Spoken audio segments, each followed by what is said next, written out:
So this Saturday, Leigh Wood will look to defend his WBA featherweight title against a dangerous challenger, Mauricio Lara. I think this is one of those fights that just doesn't go the distance. I think both guys punch too hard, too tenacious, too willing to get stuck in for it to see the final bell. And of course, both of them really want to win, first and foremost. Leigh Wood is a fighter that I've heard his name for a few years.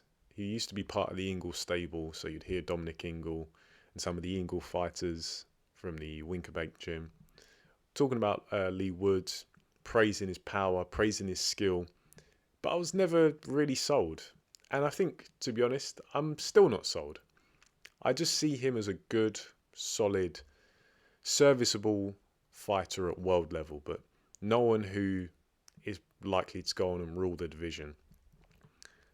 To be honest, however, I kind of see the same in Mauricio Lara.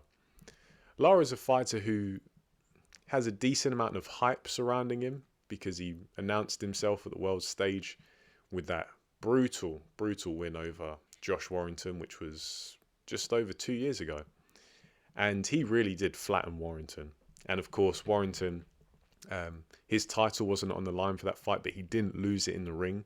So for all intents and purposes, many people see Mauricio Lara as, or see that he should be a champion, even though he isn't, which is fair enough. I understand that.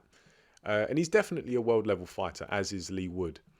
But both guys, I feel, are still a bit, you could say they're unknown quantities in some regards. Although I do feel we have a good idea of what they bring to the table. Mauricio Lara, he is an animal at times. No disrespect, because from the opening bell, he may start, somewhat conservatively, but that very quickly goes out the window because he is someone who's willing to swing for the fences from early in a fight. And he has, he can be quite reckless, let's be real. Sometimes he comes forward with a bit of a blatant disregard for any of the offense that comes back at him. And sometimes he's willing to take two to land one. But he has this way of throwing his punches that's very unorthodox, quote unquote. It's very wild, let's be real, and ragged and reckless. But it works in his favour sometimes because he throws punches with a very unorthodox trajectory. And that kind of recklessness can throw a fighter off sometimes.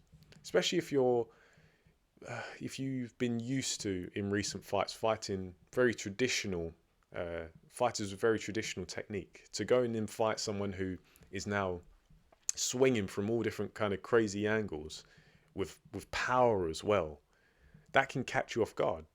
And those power punches, when they're landing, you don't see them coming because they're landing rounds wide, getting you under the elbow into the ribs or around the gloves and hitting you on the ear, that kind of stuff. That can be a shock to your system, and before you know it, you can find yourself looking up at the lights. And that's what Mauricio Lara does. He's a puncher. He's an out-and-out puncher. And there are some wrinkles to his game. He knows how to kind of mess with the timing of his punches to catch you out even more. But for the most part, he is quite rough around the edges, quite crude at times. And so he is, he's a dangerous fighter, definitely, but he is someone who can be beaten. I mean, he's been beaten before, and I think he was actually stopped in one of his early fights to the body. So there is some vulnerability there. But he's someone who I think is slowly becoming a fan favourite because he does carry power and he uses that power. He's not someone who fights conservatively. He gets stuck in. Leigh Wood, on the other hand, is a fighter who is, I don't want to say caught between styles, but he's someone who can do a bit of everything without being great at any one thing. We've seen him really fight a tough man's fight and have workmanlike performances. We've seen other performances like the Kanzu fight where he's shown a bit more finesse. So he's someone who I do think has a bit more versatility than Mauricio Lara. And that may be the that might be quite telling in this fight. Uh, when I'm trying to weigh this fight up in my head and see how it unfolds, um, I look at the Kanzu fight and I see the skill that Leigh Wood displayed in that. And yeah, you have to factor in the stylistic difference between Kanzu and Mauricio Lara. But I do think there's a little bit of overlap there because, yeah, Kanzu is a fighter I've never been impressed by. I think for world level, he actually fights, or at least against Leigh Wood, he fought quite poorly. Though he did have some success, so I got to give him some credit. Um, he's a big, imposing fighter, relies quite a bit on output, and himself is quite tenacious. He's willing to carry on marching forward to get his offense off. Leigh Wood did a good job of really commanding that fight against the bigger man at long range. He controlled that fight quite well with the jab, the lead hand, using it to keep the bigger man away and set up his punches, which were quite accurate and eye-catching. And you could hear the sound of the punches because it was at the fight camp where the crowd was much smaller than usual. It was in Eddie Hearn's back garden. And yeah, you can see that there is, and you see and hear that there is some force behind Leigh Wood's punches. So I think he's definitely a bigger puncher than advertised. Um, I mean, you just have to ask Michael Conlan. Leigh Wood can punch. And there is some skill there. He does know how to set up his punches, albeit against a limited fighter like Kanzu. However, some of those limitations I do see in Mauricio Lara. Even though they're different fighters with different styles, Mauricio Lara, with that recklessness, he can, you see moments where you're just like, if he was in against the right fighter, they'd be able to counter him. They'd be able to time in, potentially punch in between him if they're willing to take a gamble. And we did see that against Josh Warrington. Josh Warrington, we know, couldn't crack an egg, although some people say that he's a better puncher than advertised. I'm sure if Josh Warrington hits you with the perfect punch at the perfect range right on the tip of the chin, he could buzz you. But he's not really a puncher. He's someone who makes up for his lack of punching power with output himself, a lot of energy, a lot of consistency. Very basic though, basic technique. See, Warrington doesn't really even have much of an active guard. He really just has his gloves glued to his head and looks to just outwork you. And even he had success against Mauricio Lara. It's just he didn't have the power to really make it of any consequence for Lara. So I do see the holes in Lara that I think someone like Leigh Wood could capitalise on. And I think Leigh Wood's been talking about how he's going to meet Mauricio Lara in the centre of the ring and stand in front of him, implying that he's going to get into a slugfest. I think that would be quite misguided. But I'm not convinced that's actually what Leigh Wood is going to do. Because the factor in that Leigh Wood, he's been around for a long time. He's been a pro for the best part of 12 years. So I think by this point, he knows what he has to do to win in certain fights. And he's got Ben Davison in his corner, who I know many people don't take seriously. They don't rate Head and Shoulders Davison. But Ben Davison's a bright guy. He's not a stupid guy. And he's someone who knows boxing. Yeah, he's probably still got plenty to learn. But I think I'd be very surprised if Davison advised Leigh Wood to fight that kind of fight against Mauricio Lara. So I think he's going to encourage Leigh Wood to box. And as long as Leigh Wood doesn't lose his head and he doesn't fill up with pride to the point where it costs him, I think he will have success for considerable stretches of this fight, outboxing Mauricio Lara.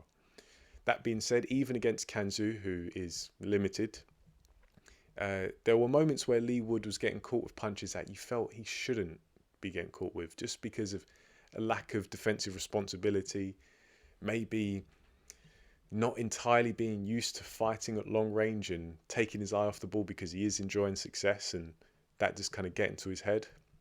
So I think there is a real possibility that even if Leigh Wood boxes at long range, looking to control the fight, not getting greedy with punches, not looking to just stand in front of Mauricio Lara. There is the possibility that Lara catches him anyway and still takes him out.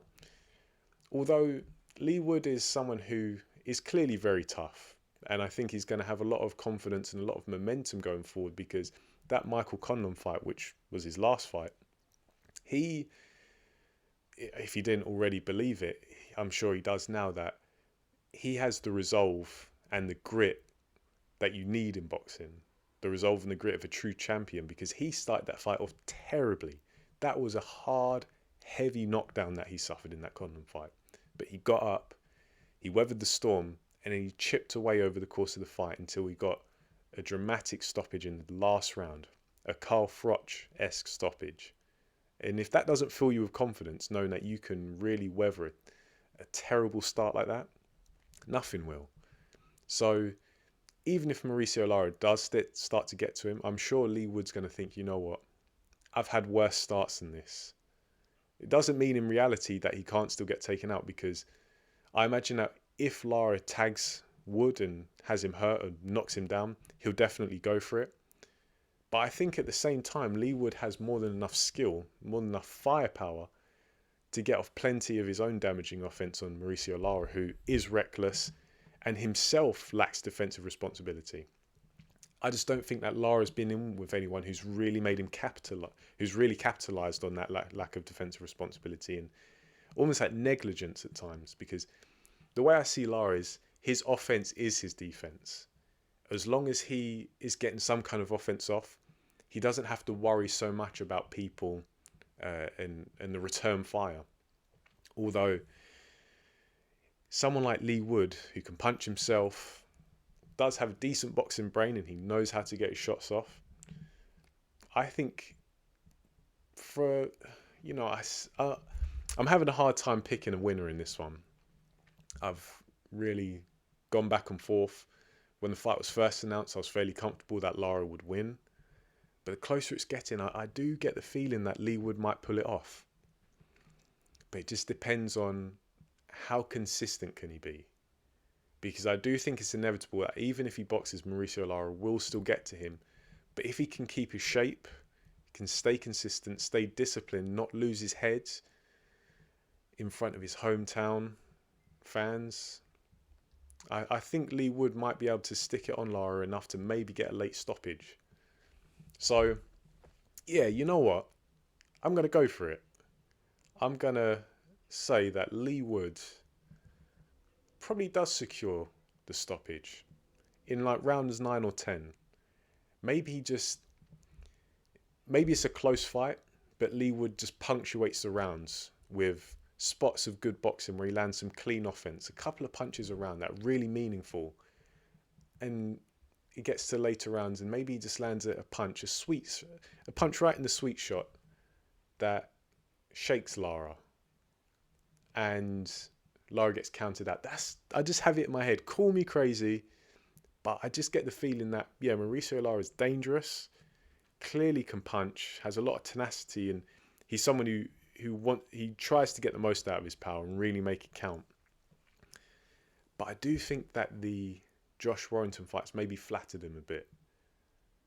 And I don't see this being an easy fight for either man. I think regardless of who wins, they're going to have to go through a lot to secure the victory. But I just think Leigh Wood's going to secure this one. So yeah, I think in front of his home fans, defending his title, I think Leigh Wood probably gets the stoppage, rounds 9 or 10. Probably outboxes Mauricio Lara for decent stretches throughout the fight. Even if he has to take some return fire and weather some storms, I think he gets the job done. That's just my opinion, however. Let me know what you guys think in the comment section. Do you agree? Do you disagree? Who are you picking and why? Leave it down below and I'll get back to you. But for now, thanks for listening and I'll catch you in the next video.